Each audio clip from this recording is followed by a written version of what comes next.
नमस्कार दोस्तों, आज अपन डिस्कशन करेंगे प्लासी वॉर के बारे में। प्लासी वॉर की ऐसी क्या कंडीशन थी जिस वजह से मतलब प्लासी की वॉर, बैटल ऑफ प्लासी है वो सिराजुद्दौला को हारना पड़ गया, उसके बारे में। और मेरे पास है स्पेक्ट्रम की बुक, तो वो आपकी स्टडी के लिए काफ़ी काम आएगी। इसकी नॉलेज बहुत अच्छी है। तो मैं जब पढ़ रहा था तो मुझे यकीन नहीं हुआ कि 50,000 की सेना 3,200 सैनिकों से हार जाएगी, पर ये रियलिटी है। चलो देखते हैं इसके क्या रीजन है पीछे। पक्का इसमें धोखाधड़ी वाला सिस्टम ही होगा। बिना धोखाधड़ी तो प्लासी के वॉर में सिराजुद्दौला को हराना ऑलमोस्ट इम्पॉसिबल था। देखते हैं क्या रीजन होंगे इसके। देखो, सिराजुद्दौला के सम्मुख चुनौतियां भी कई सारी थी। देखते हैं। प्लासी का युद्ध 23 जून 1757 को बंगाल के नवाब सिराजुद्दौला की सेना और रॉबर्ट क्लाइव के नेतृत्व में ईस्ट इंडिया कंपनी की सेना के बीच हुआ था। तो ये तो सब जानते हैं, रॉबर्ट क्लाइव था, वो नेतृत्व करा था, और इधर से ईस्ट इंडिया कंपनी के जो रॉबर्ट क्लाइव थे उसके अलावा सिराजुद्दौला के बीच में हुआ था, जो काफी एवियस सा अपन नवाब समझ सकते हैं। सिराजुद्दौला की सेना की संख्या 50,000 थी। 50,000 के समथिंग उसके पास सैनिक थे। अंग्रेजों की सेना की संख्या मात्र 3,200। देखो, 3,200 की सेना या 50,000 की सेना, फिर भी हार गए। तो हार के पीछे विश्वासघाती लोगों का ही हाथ होगा। परंतु सिराजुद्दौला के सेनापति मीर जाफर के षड्यंत्र में शामिल होने के कारण सेना के एक बड़े हिस्से ने युद्ध में भाग नहीं लिया। तो सेना के एक बहुत बड़े हिस्से ने युद्ध में भाग ही नहीं लिया। रीजन यही है कि वो मीर जाफर है, वो धोखाधड़ी में शामिल था।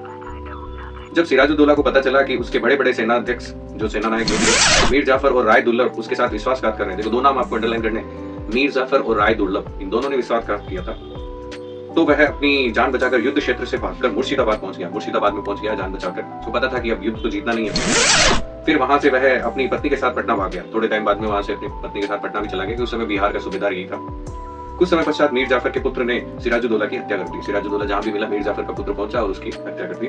इस प्रकार अंग्रेजों का षड्यंत्र सफल रहा। तो अंग्रेजों ने षड्यंत्र करके और सफल बना दिया एक तरीके से। उनको कुल मिला के सिराजुद्दौला को हटाना था, जिनके साथ उनके संबंध अच्छे नहीं थे। इसके पीछे भी कुछ कारण है, वो कारण देख लेते हैं। हर जो युद्ध होता है उसके पीछे कुछ ना कुछ घटनाएं होती है जिनकी वजह से वो युद्ध इतना परवान चढ़ जाता है। तो वो जो घटनाएं थी उस समय, जो घटनाएं हुई थी, उनके पीछे भी कोई ना कोई रीजन रहा होगा। देखो, सिराजुद्दौला ने एक्चुअली में काफी ऐसे काम कर दिए थे जो अंग्रेजों के विरुद्ध थे। देखते हैं सिराजुद्दौला के सम्मुख चुनौतियां। देखते हैं। सिराजुद्दौला 1556 में अलीवर्दी खान के बाद बंगाल का नवाब बना। अलीवर्दी खान के बाद यही बने नवाब। वह इतना अविवेकी था कि राज्य में उन समस्याओं का सामना नहीं कर सका जिनके समाधान के लिए उसे नवाब बनाया गया था। जिन समस्याओं के लिए उसे नवाब बनाया था, उनका सामना भी कोई ढंग से वो कर नहीं पाया।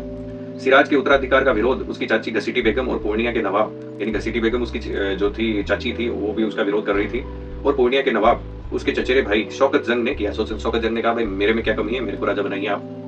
नवाब के दरबार में जगत सेठ, अब सुनना, नवाब के दरबार में कौन कौन जो मेन थे, जगत सेठ, अमीर चंद, राजवल्लभ, राय दुर्लभ, मीर जाफर एवं अन्य कुछ लोगों का एक शक्तिशाली गुट था, और उन्होंने भी सिराज के उत्तराधिकार का विरोध किया। तो इन सब लोगों ने विरोध किया, भाई सिराजुद्दौला को राजा मत बनाइए, ये इतना कोई विवेकपूर्ण इंसान नहीं है जो हमारे बंगाल को चला सके।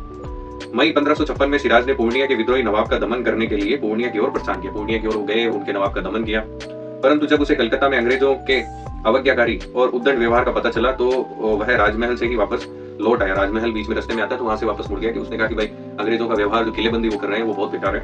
उसने कलकत्ता पर आक्रमण करके उस पर अधिकार कर लिया। तदुपरांत पूर्णिया के विरुद्ध शक्तिशाली ढंग से सैनिक अभियान किया। शौकत जंग पराजित हुआ और अक्टूबर 1556 में मनिहारी युद्ध में मारा गया। तो मनिहारी युद्ध में 1756 में जो थे वो शौकत जंग को उसने मौत के घाट उतार दिया। कहने का मतलब कलकत्ता पे कब्जा हो गया, पूर्णिया पे कब्जा हो गया सिराजुद्दौला का। सिराज के सौभाग्य का सितारा अब अपने चरमोत्कर्ष पर था। इसी समय उसे बंगाल, बिहार और उड़ीसा की सूबेदारी पर नियुक्ति का अनुमोदनकारी शाही यानी मुगल फरमान प्राप्त हुआ। तो एक तरीके से ये गोल्डन पीरियड चल रहा था सिराजुद्दौला का, एक साल पहले प्लासी के युद्ध से। 1756 में उसको एक फरमान जारी हुआ कि भाई ये बिहार हो गया, उड़ीसा हो गया, बंगाल हो गया, इन तीनों की सूबेदारी का हक इसको दिया जाता है सिराजुद्दौला। अंग्रेजों के साथ शत्रुता। अब अंग्रेजों के साथ शत्रुता कहां से आई? सिराजुद्दौला और अंग्रेजों के मध्य विवाद और विच्छेद का वास्तविक कारण अंग्रेजों द्वारा बंगाल में अपनी स्थिति एवं प्रभाव को सुदृढ़ करने से संबंधित थे। मतलब बंगाल में वो अपनी स्थिति सुदृढ़ कर रहे थे, और किसी भी राजा को ये बर्दाश्त कैसे होगा कि उसके राज्य के अंदर कोई किलेबंदी करे या उसके राज्य के अंदर कोई अपने आप को बड़ा प्रूफ करे। उससे अंग्रेजों ने सिराज की आंतरिक कमजोरी का लाभ उठाने में कोई कसर नहीं छोड़ी। उसकी आंतरिक कमजोरी तो थी, भाई वो इतना ज्यादा एक तरीके से व्यवहार में नहीं था नवाब के।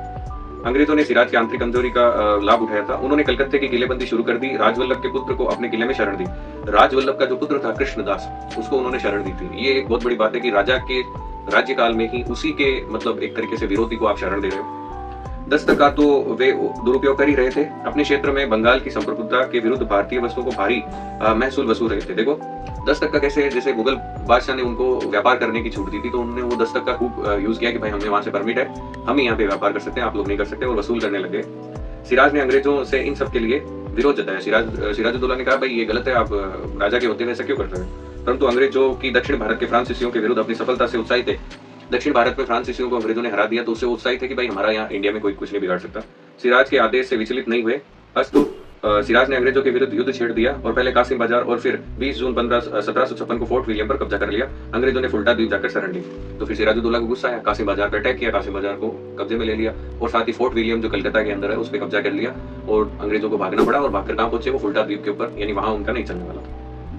इसी किले में एक कोठरी में कई अंग्रेजों को कैदी बनाकर बंद कर दिया गया, जिसे कई अंग्रेज मारे गए। एक छोटी सी कोठरी थी, उसमें 140-50 अंग्रेजों को वहां डाल दिया गया और उनके 140-50 जो अंग्रेज थे उनको डालने के बाद एक तरीके से वो ऐसी घटना हो गई जिसमें काफी सारे अंग्रेज सुबह तक मर गए थे और कुछ अंग्रेज ही बाकी रहे थे। तो इसको वो ब्लैक होल की घटना कुछ ऐसे वगैरह बोलते हैं। तो ये भी काफी खतरनाक घटना थी, काल कोठरी की घटना बोल सकते हैं। काल कोठरी से जिंदा निकले अंग्रेजों को सिराजुद्दौला ने मुक्त कर दिया। सिराजुद्दौला के अंग्रेजों से अप्रसन्न रहने का यह कारण भी था कि न्यायदंड से भय भागे राजवल्लभ के पुत्र कृष्णदास को अंग्रेजों ने शरण दे रखी थी। तो कृष्णदास जो राजवल्लभ के पुत्र थे उनको भी शरण दे रखी थी कि भाई उनको दंड मिलने वाला था, तो वो जाके अंग्रेजों के पास बैठ गए। इस तरह तो कोई भी अपराधी बैठ जाएगा। सिराजुद्दौला की जवाबी कार्रवाई में अंग्रेज कलकत्ता से भागकर फुल्टा द्वीप पर पहुंचे। जब बंगाल से अंग्रेजों के निष्कासन की खबर मद्रास पहुंची तो वहां से एडमिरल वॉटसन और कर्नल क्लाइव के नेतृत्व में अंग्रेजी सेना ने कंपनी की सहायता हेतु बंगाल की ओर भेजा गया। तो कंपनी की सहायता के लिए वॉटसन आ गए और एक क्लाइव आ गए, दो के नाम याद रखो। अंग्रेजों ने जनवरी 1757 में फिर से कलकत्ता पर अधिकार कर लिया और मार्च 1757 में चंद्रनगर पर आक्रमण कर उस पर अधिकार कर लिया। तो जनवरी और मार्च दोनों महीनों में इन्होंने दोनों पे अधिकार कर लिया, कलकत्ता पे और चंद्रनगर पे। सिराजुद्दौला अल्पवयस्क होने के कारण इन परिस्थितियों से अच्छी तरह निपट नहीं सका। उसने अंग्रेजों से अलीनगर की संधि भी कर ली। अलीनगर की संधि करने की वैसे कोई आवश्यकता नहीं थी, फिर भी अलीनगर की संधि कर ली गई क्योंकि अल्पवयस्क आदमी से कई सारी भूलें हो जाती हैं। अंग्रेजों ने इस संधि की अवहेलना की और 12 जून को षड्यंत्र पूर्वक राज दरबारी से मिलकर क्लाइव के नेतृत्व में एक सेना भेजी। क्लाइव के नेतृत्व में 12 जून को, और सिराजुद्दौला ने भी अंग्रेजों का मार्ग रोकने के लिए सेना एकत्रित की, लेकिन उसके सेनापति अंग्रेजों से मिल चुके थे और 23 जून 1757 को फ्रांसी का युद्ध प्रारंभ हुआ। फ्रांसी का युद्ध जो हुआ वो एक तरीके से ऐसे मान सकते हैं कि अंग्रेजों को वो जो अलीनगर की संधि करके उनको समय देने से वो पूरी तरह परिपक्व हो गए। परिपक्व होने के बाद उन्होंने अपना षड्यंत्र खेल दिया। मीर जाफर को, राय दुर्लभ जो भी उनके हाथ में लगा सबको अपनी तरफ हिला लिया और एक तरीके से सिराजुद्दौला का पत्ता वहां से बंगाल से काट दिया।